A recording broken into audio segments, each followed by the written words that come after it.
Yahobu, Bapak Ibu Pendeta, Sinenge, Majelis dan warga Gereja Amin, ini adalah channel YouTube Sinode Gereja Amin. Karena itu, bagi yang mencintai Gereja Amin, tontonlah, subscribe, like, dan bagikan. Gereja Amin yang tangguh, mandiri, dan peduli. Tuhan Yesus memberkati.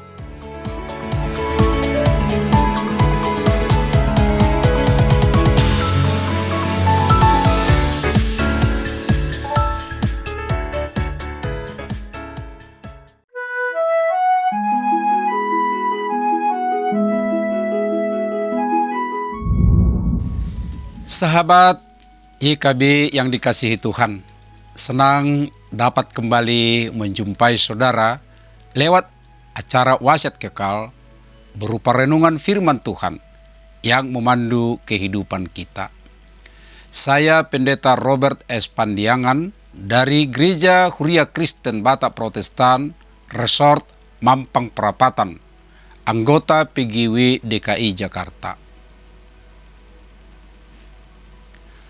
Renungan kita hari ini, Minggu 21 September 2025, yang ditulis oleh Pendeta Esi Eisen dari GKI Halimun Jakarta dengan judul Harta Duniawi untuk Kemah Abadi, yang dilandaskan pada Injil Lukas 16 ayat 1-13, dan yang akan menjadi pusat perenungan kita adalah Lukas 16 ayat 9. Sebelum membaca Alkitab dan merenungkan, mari kita berdoa. Terima kasih ya Allah Bapa, saat ini kami boleh mempersiapkan hati, mempersiapkan diri kami untuk mendengar firman-Mu, untuk menguatkan hati kami dalam perjalanan hidup. Oleh karenanya kami mohon ya Tuhan, dalam segala kekurangan kelemahan kami, mohon ampun, sehingga kami layak di hadapan-Mu. Dan biarlah atas kuasa Roh-Mu yang kudus, kami diterangi, dikuatkan untuk melakukan kehendak-Mu. Terpuji Engkau dalam anak-Mu Yesus Kristus Tuhan kami. Amin. Sahabat, saya akan bacakan untuk kita Lukas 16 ayat 9. Beginilah firman Tuhan.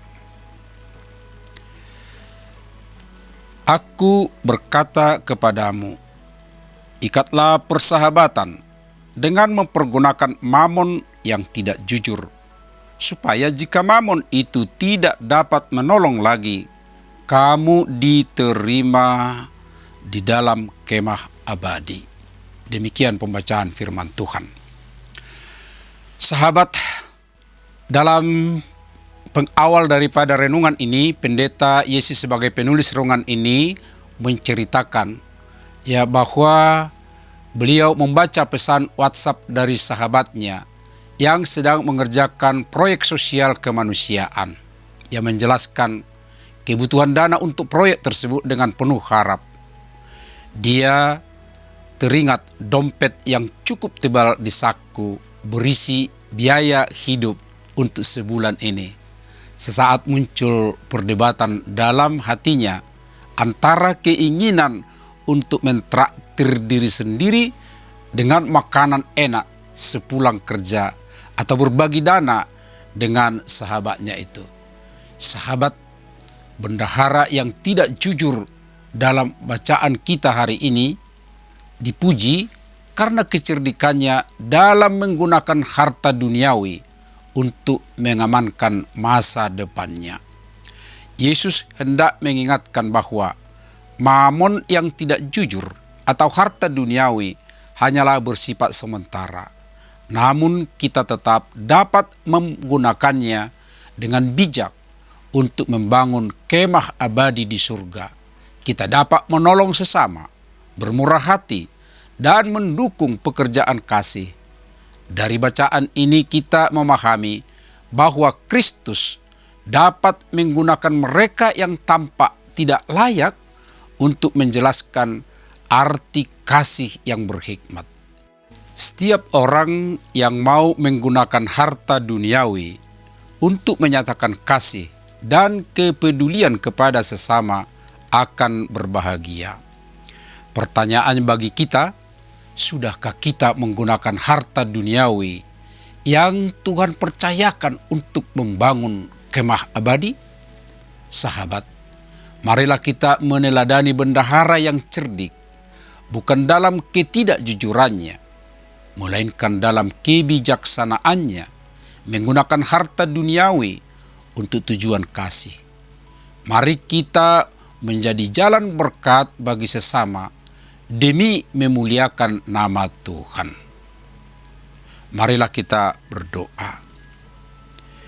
Kami berterima kasih atas firman-Mu, mengingatkan kami ya Allah Bapa, agar kami memakai dengan baik harta yang telah Tuhan berikan dalam kehidupan untuk boleh memuliakan nama-Mu dan juga berbagi kasih kepada sesama kami, dan mereka pun bisa kenal dan memuliakan-Mu. Biarlah Tuhan, kami setia senantiasa akan apa yang Tuhan berikan dalam kehidupan. Terima kasih dalam anak-Mu Yesus Kristus. Amin. Sahabat, demikian renungan kita hari ini. Jangan lupa subscribe, like, dan bagikan kepada sebanyak mungkin orang. Tuhan memberkati.